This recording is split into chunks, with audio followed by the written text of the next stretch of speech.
Salam bugar cukup rekan-rekan. Apa kabar hari ini?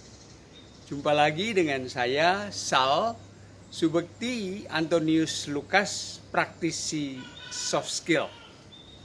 Rekan-rekan, kebiasaan memberi itu pasti sudah rekan-rekan lakukan ya. Hanya kawan saya ini mengatakan, Sal, biasakan kalau kamu memberi itu memberi yang lebih. Dia katakan begitu. Lalu saya tanya, maksudmu gini loh, kadang-kadang kita minimalis, boleh sih kalau minimalis itu untuk ruangan, untuk rumah, ya kan, cakep. Tapi kalau memberi, menurut saya sih lebih. Tolong jelasin dong, saya bilang begitu.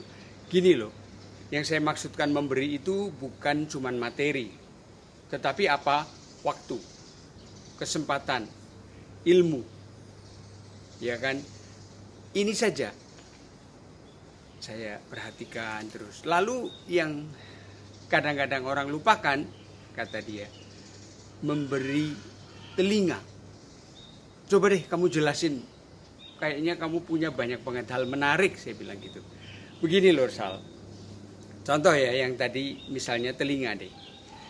Orang kebanyakan itu pengen didengarkan, kebanyakan. Saya cerita ya, saya seringkali di rumah itu mendapat kritikan dari istriku dan anak-anakku katanya. Misalnya saja dia waktu itu agak bernafas dengan gitu. Kenapa kamu nafasnya kok gitu, saya tanya. Iya karena aku gimana ya, aku bisa ngomong begini kepada kamu, tetapi sebenarnya kalau di rumah itu aku juga ingin agar apa yang aku bilang ini bisa aku sampaikan dengan nyaman. Saya perhatikan dia punya omongan. Begini rekan-rekan, lanjutannya adalah, Sal, gini loh. Saya itu dikenal orang yang bisa mendengarkan katanya ya. Tetapi seringkali saya memotong pembicaraan istri saya. Dan istri saya itu orang yang kalau dia sedang mau menyampaikan sesuatu dan di-interrupt, terus hilang semua. Maka saya tadi mengatakan kepada kamu, berilah lebih dari sisi yang saya mau sampaikan ini, telinga deh. Dengarkan. Bukan cuma dengar ya, kata dia. Bukan hear, tapi listen katanya. Saya mengangguk-angguk, tanda menyimak rekan-rekan. Lalu dia melanjutkan lagi. Tapi memang gimana ya Sal, saya itu mungkin sudah jadi watak kali ya. Jadi sekali ingat, 2-3 kali lupa gitu. Lalu saya tanya, terus kamu bagaimana kamu bersikap? Gimana Sal? Saya terus konsisten. Maka salah satu bentuk konsistensi saya adalah bercerita kepadamu supaya suatu hari kamu melihat saya tidak mendengarkan, kamu bisa kasih feedback kepada saya.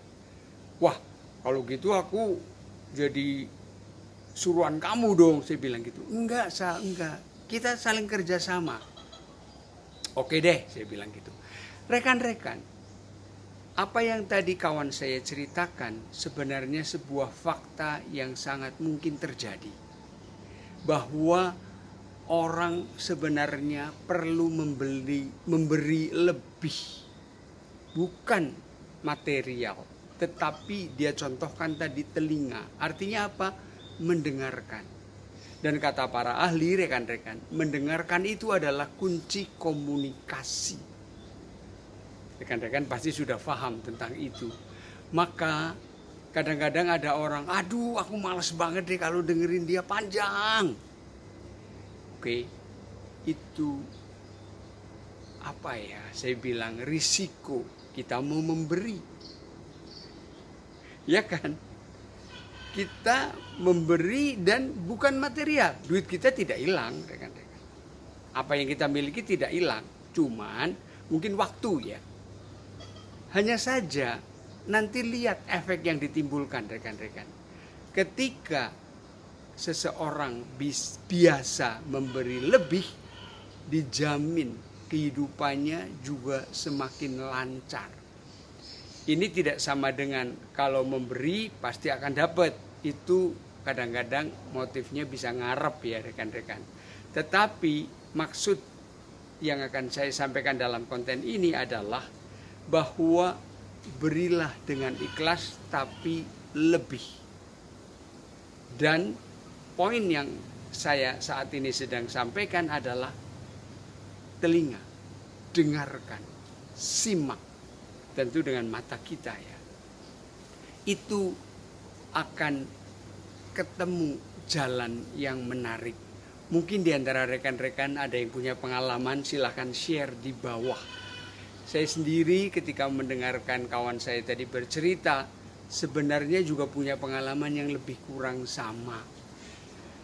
Saya pun seringkali mendapat masukan yang seperti itu. Dan ketika tadi saya menyampaikan juga nafas saya juga ikut berubah rekan-rekan. Karena apa? Tidak beda jauh dari kawan saya tadi, saya pun mendapatkan kritik-kritik, masukan-masukan yang lebih kurang sama juga rekan-rekan. Jadi rupanya kawan-kawan yang semodel itu akan klop ya ketika ngobrol rekan-rekan. Nah, saya ingin mengajak agar konten kali ini bisa memberikan sedikit dorongan untuk mau memberi lebih. Dan ini sebenarnya butuh niat. Dan niat apa yang pas di sini? Niat ikhlas rekan-rekan. Wow, kata ikhlas itu sebenarnya kata yang paling tinggi ya rekan-rekan. Tetapi tetap bisa dipakai dimanapun. Bahkan ketika kita sudah ikhlas untuk mendengarkan, tentu sudah tidak ada lagi yang namanya pikiran atau ngegerundel di dalam, lama amat sih, tidak akan ada lagi. Rasanya jadi nikmat saja mendengarkan itu. Maka saya mengajak rekan-rekan, ayo coba tingkatkan kualitas hidup kita lebih-lebih dalam proses memberi. Kalau rekan-rekan sudah terbiasa memberi yang material, tentu sangat bagus. Dan yang kadang-kadang masih agak susah memberi yang material, saya juga memahami kadang-kadang memang kita saja pas-pasan banget ya. Maka berilah lebih yang imaterial dengan cara perhatian atau yang lain seperti tadi. Misalnya mendengarkan rekan-rekan. Oke, semoga konten kali ini pas seperti yang rekan-rekan cari. Silakan ditonton lagi kalau memang video ini perlu rekan-rekan praktekkan. Saya juga menantikan apa pengalaman rekan-rekan supaya kita bisa berinteraksi ya rekan-rekan. Kita bisa belajar bersama bagaimana memberi lebih itu. Begitu rekan-rekan, terima kasih ya yang sudah subscribe. Yang belum saya undang untuk subscribe dan silahkan chat di bawah kalau ada hal yang menarik. Terima kasih rekan-rekan. Saatnya mendengarkan suara hati.